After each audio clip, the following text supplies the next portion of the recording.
Hi అండి, I'm Manu, Ayurveda and family coach. ఈరోజు మీకు హెచ్ఎస్వి హెర్పిస్ సింప్లెక్స్ వైరస్ గురించి మనం మాట్లాడుకుందాం. సో ఈ హెర్పిస్ అనే ఈ డిసీజ్ మనం 100లో 40-50% మందిలో మనం పీపుల్స్లో ఈ డిసీజ్ గురించి మనం చూస్తున్నాము.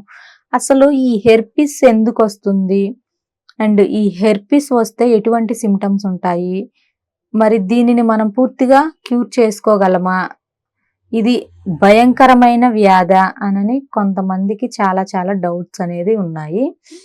అయితే ఈ హెర్పిస్ అనేది మనకి అన్ప్రొటెక్టెడ్ ఇంటర్ కోర్సెస్ వల్ల ఒకటి వస్తుంది.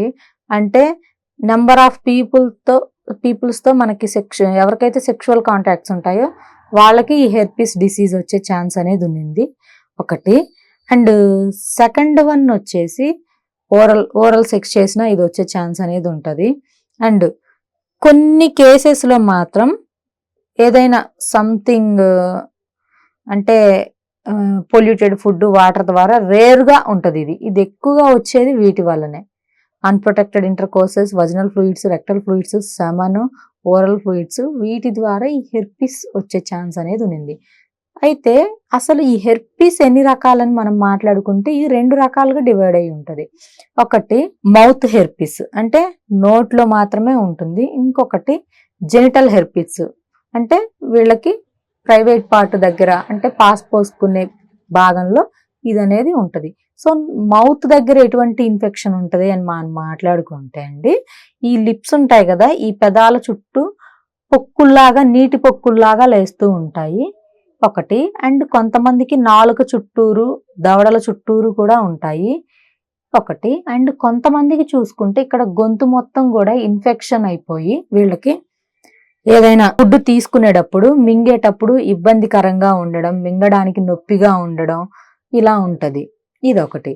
మరి కొంతమందిని చూసుకుంటే ఎక్కడైతే యూరిన్ పోసుకుంటారో, పాస్ పోసుకునే దగ్గర ఆ చుట్టూరు నీటి గుల్లల్లాగా లేవడం, ర్యాషెస్ లాగా లేవడం, దురద రావడం, ఇలా ఉంటుంది. సో ఇది ఒక స్టేజ్లో. ఇది ఇంకా సివియర్ స్టేజ్లోకి వెళ్ళారనుకోండి, స్కిన్ పైన ర్యాషెస్ లాగా రావడం, నిద్ర లేకుండా ఉండడం, కళ్ళు రెడ్గా ఉండడం, ఐస్ అనేది రెడిష్గా రావడం, కంటి నుండి నీరు రావడం, అండ్ తలనొప్పి ఎక్కువగా రావడం, కొన్ని రోజుల తర్వాత ఇలానే వీళ్ళు ఏదో నార్మల్ ట్యాబ్లెట్ వేసుకొని టెంపరీ రిలీఫ్ లైఫ్ని లీడ్ చేస్తూ కొన్ని రోజులు, కొన్ని సంవత్సరాల తర్వాత వీళ్ళకి బాడీలో ఇమ్యూన్ సిస్టమ్ డల్ అయింది అనుకోండి, అంటే వ్యాధి నిరోధక శక్తి తగ్గింది అనుకోండి, ఆ పేషెంట్కి వాళ్ళకి ఏమవుతుంది అంటే లోపల ఆర్గాన్స్ అనేవి డ్యామేజ్ అయ్యే ఛాన్స్ అనేది ఉంటుంది. అంటే శరీరంలో కొన్ని అవయవాలు దెబ్బతినే అవకాశం అనేది ఉంటుంది. సో ఆ అవయవాల్లో ఏంటి అంటే మెయిన్లీ చూసుకుంటే బ్రెయిన్ అండ్ లివర్. సో ఈ రెండిటికి ఎఫెక్ట్ అయ్యే ఛాన్స్ అనేది ఉంటుంది. సో అందుకని ఇటువంటి సెక్షువల్ కాంటాక్ట్ ఉన్నవాళ్ళు కొంచెం లైఫ్ స్టైల్ని చేంజ్ చేసుకోవాలి. అండ్ దానితో పాటు ప్రొటెక్షన్స్ లేకుండా ఇటువంటి వాటికి వెళ్తే ఈ ప్రాబ్లమ్స్ అనేవి తప్పవు. సో ఇది వచ్చిన తరువాత వాళ్ళకి ఉండే పర్సెంట్ని బట్టి మెడికేషన్ అనేది, డైట్ అనేది ఉంటుంది. ఇది రాగానే మనకి ఇది రావడం చిటికలో 1 మినిట్లో పని. ఇటువంటి జబ్బులు వన్స్ వచ్చిన తర్వాత నెలలు, సంవత్సరాలు మెడిసిన్స్ అనేవి తీసుకోవాల్సి ఉంటుంది. సంవత్సరాలు అంటే హెర్పిస్కి అవసరం ఉండదు, ఎందుకంటే ఇది కొంచెం ఫాస్ట్గానే కంట్రోల్ అయ్యే వైరస్. దీనికి భయపడాల్సిన పని లేదు. కానీ ముదిరిపోతే మాత్రం కొంచెం ఎక్కువ రోజులు వాడుకోవాలి. లాంగ్ టైం మెడికేషన్ అనేది మనం వాడుకోవాలి.